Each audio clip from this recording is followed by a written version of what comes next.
and a very informative second segment. I promise you some exciting financial information to share with you. Boy, there's been something that's made headlines every day recently, hasn't it? Will Caywood is with the Fehrman Investment Group. He is joining us right now. Will, thank you to you and everybody at the Fehrman Investment Group for helping us through our financial questions. Happy to be here. All right, so here we are, the halfway point of the year. Ups and downs, to say the least, for the stock market. Kind of give us your recap of how things have gone. Sure. So the Dow through the first half of the year is up 2.9%. S&P's up 2.7% for the first half of the year.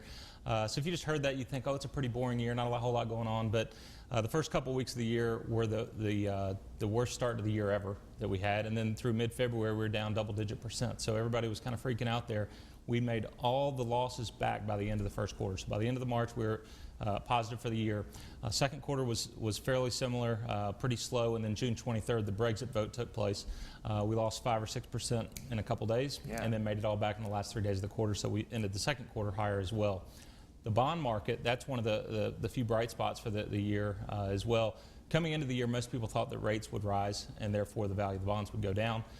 The opposite happened. And so many of the bond indexes are up more year to date than the stock indexes are actually. International stocks have lagged somewhat due to the Brexit vote, obviously, and also the slowing of the Chinese economy. One of the things that we appreciate when Jeff Fehrman or Will Caywood come on is that you're able to take complicated things and make them understandable to all of us. So put in lay terms, if you will, this Brexit situation and its impact on the financial situation in our world. Yeah, if I was really good, I'd use a British accent, maybe be Austin Powers or something to explain it, but unfortunately I don't have that skill. The Brexit vote, what that's short for is British exit from the European Union. So they voted on June 23rd, 52-48 to leave. So most people had them staying, so that was why there was a big shakeup in the markets when they voted to leave. Basically, they joined Great Britain joined the EU in 1973. There was 9 other countries in Europe at that point.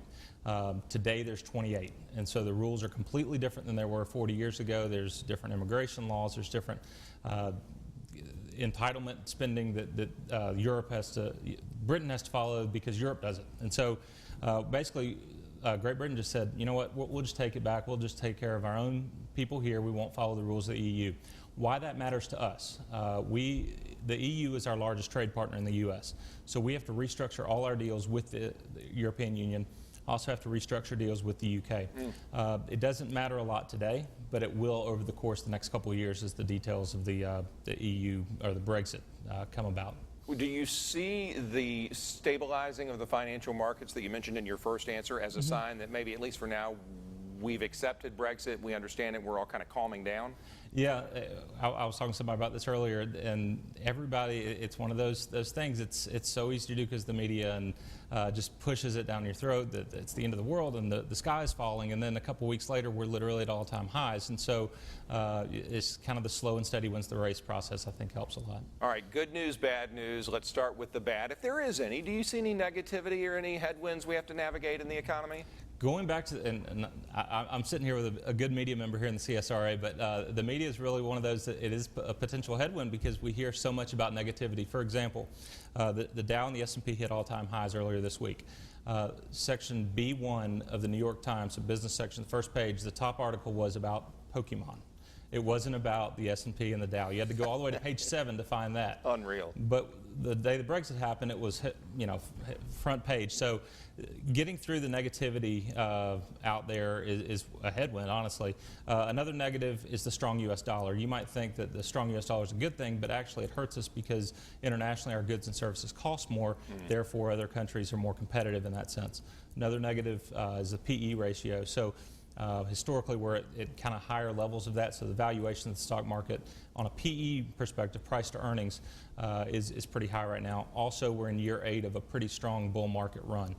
So that's the second longest bull market ever. So many people look to that as to say it's a little long in the tooth and time to pull the reins back. How long can it last? Yeah. What about the positives or good news you see in our economy? Yeah, so investor sentiment is something that we follow pretty closely, and basically what that is how people feel about the stock market or how they feel about investing. Right now, people do not like to invest. They are negative or bearish on the economy and investing as a whole.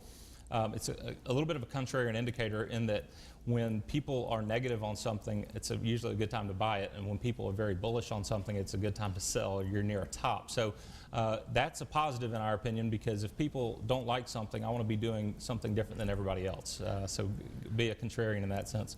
Another positive is that there's a lot of cash on the sidelines. People are scared of everything, so they're earning nothing or next to nothing in that cash or CD, money market type investment. Eventually, they're going to have to do something with it. So then you have stocks or bonds. Well, 65% of the stocks in the S&P 500 have a dividend yield of greater than the 10-year Treasury for bonds. So what that tells you is that you can make more money owning stocks from the dividend yield than you can from the U.S. bonds, not to take into the fact that you can make some money on the price appreciation of the stock. So that's a positive.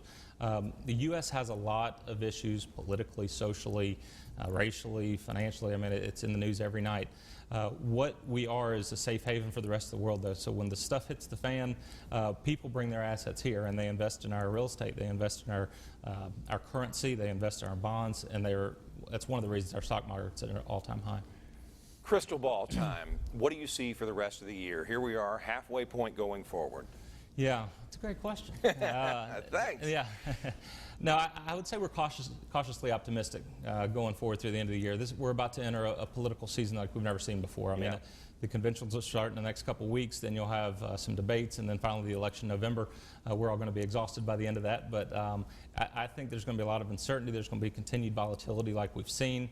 The Brexit news will kind of be on the back burner, but we'll hear stuff from time to time on that. So we think we'll end the year positive on both the stock and bond market. We're up from here in our opinion, but with that, it's going to come along some volatility. Yeah, everybody's going to be watching and waiting to see what happens come November. That's right. Will, thank you to you and to Jeff Fehrman, and we are grateful for your help. You've made everything a lot more clear today. Good. Happy to be here. When we come back, we will tell you how to help shape future editions of the Means Report. Stay with us.